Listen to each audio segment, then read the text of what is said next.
miniComfort Discluding Elements. One of the primary features of a miniComfort guard is the discluding elements. These are two raised, soft areas strategically positioned opposing the maxillary canines and are intended to provide instant feedback to the patient.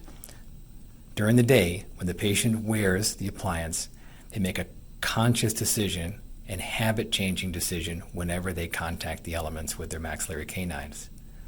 The patient is constantly reminded that they are to keep their teeth apart and that they should always relax and open. The goal of this biofeedback is to change the patient's clenching habit. In effect, tells them to stop clenching. The elements are always placed under the maxillary canines unless occlusion, missing teeth, full denture tipping, or severe class 1 or class 2 patients are treated. The elements may be located more posteriorly in some of these cases.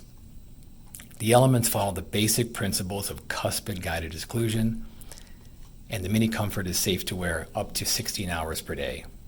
The discluding elements.